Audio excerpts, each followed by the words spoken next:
Mas e o amor? O que é, senão um monte de gostar? Gostar de falar, gostar de tocar, gostar de cheirar, gostar de ouvir, gostar de olhar, gostar de se abandonar no outro. O amor não passa de um gostar de muitos verbos ao mesmo tempo.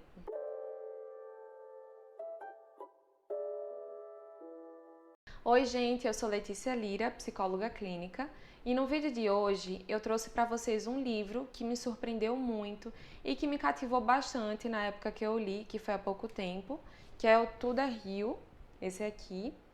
E eu vou trazer um pouquinho da história dele, as minhas percepções, e eu espero que vocês gostem. Tudo é Rio foi escrito pela mineirense Carla Madeira, que tem na faixa de 58 anos, é jornalista e publicitária. Os livros mais conhecidos dela são Tudo é Rio, Véspera e Natureza da Mordida. Tudo é Rio foi publicado em 2014, mas foi em 2021 que ele foi relançado e foi nesse mesmo ano que Carla Madeira assumiu o pódio de escritora mais vendida. Em entrevistas, Carla conta que Tudo é Rio foi escrito de uma forma muito intuitiva e muito orgânica.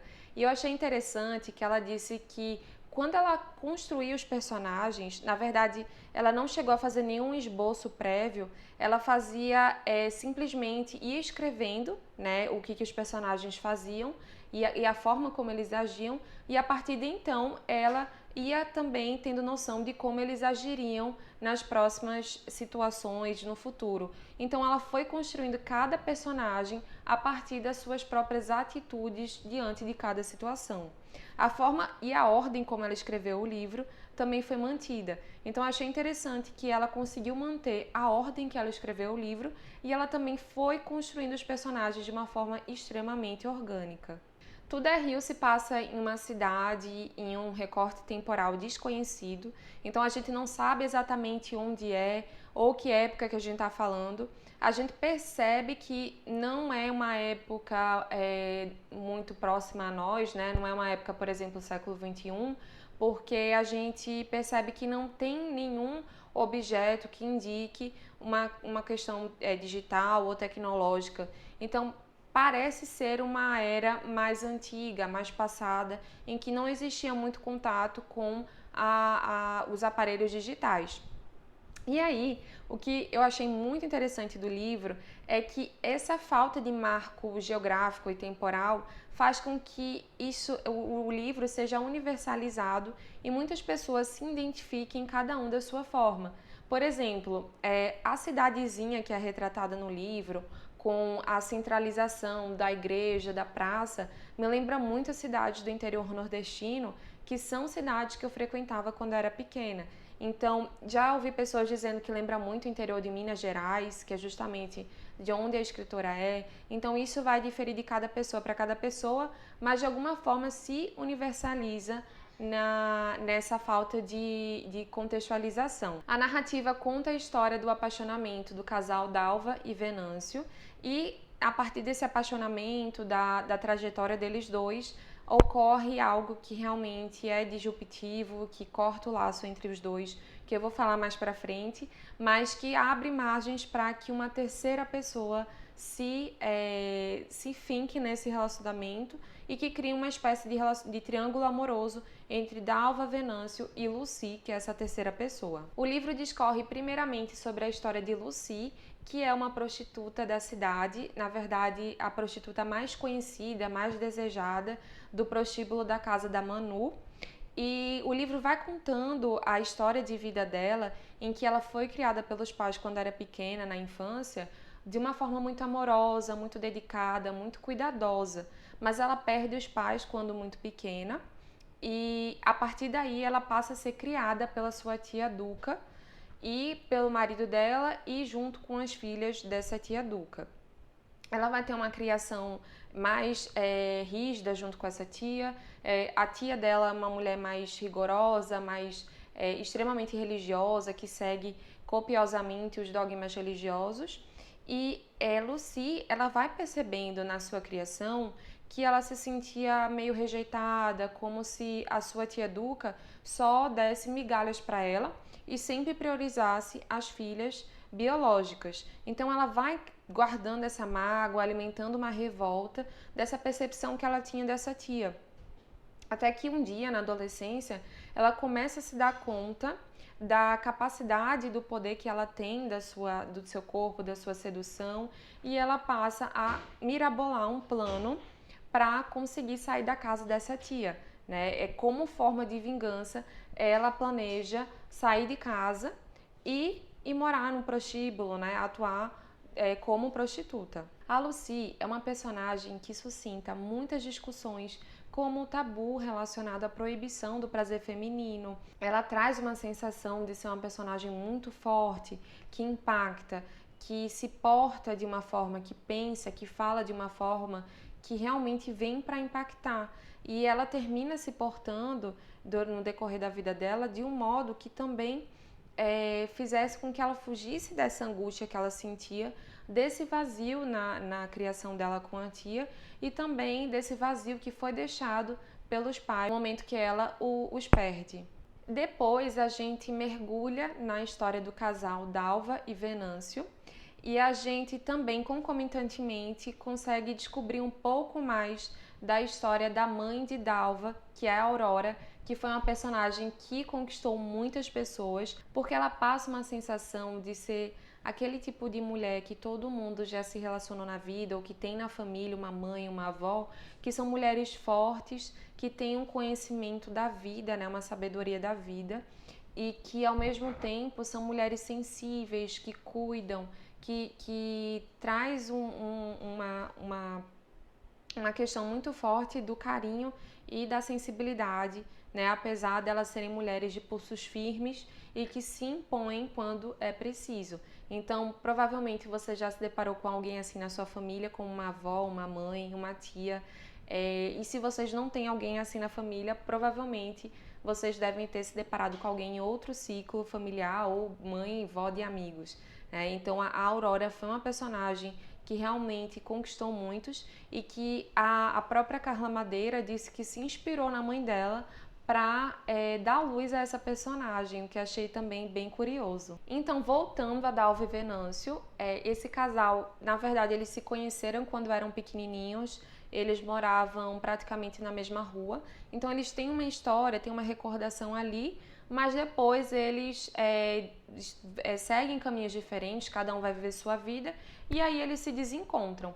Mas quando eles chegam na adultez, eles passam a se encontrar novamente.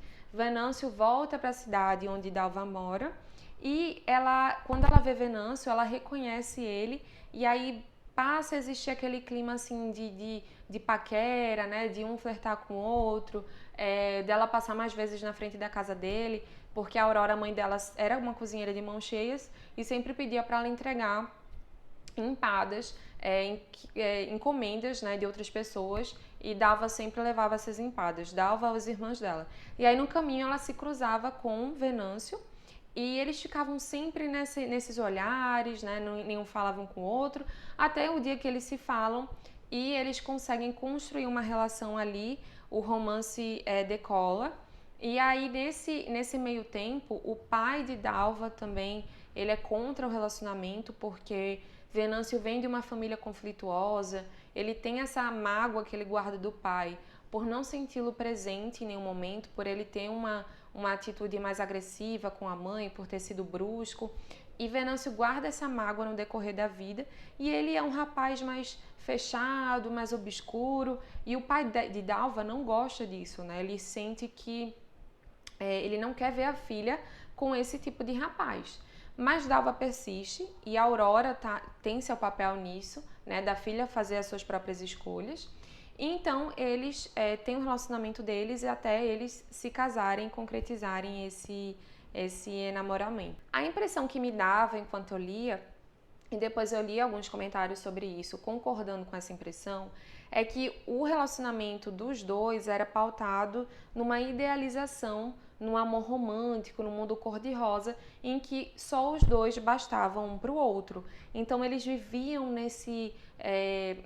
nessa relação em que não precisavam de mais ninguém, que eles estavam completamente felizes e preenchidos. Então Carla Madeira fala em uma das suas entrevistas que é como se já existisse um prenúncio de que aquela relação não fosse dar certo, porque era como se fosse algo muito idealizado e que, de alguma forma, muito mais frágil, né, em relação à quebra de expectativas e à frustração.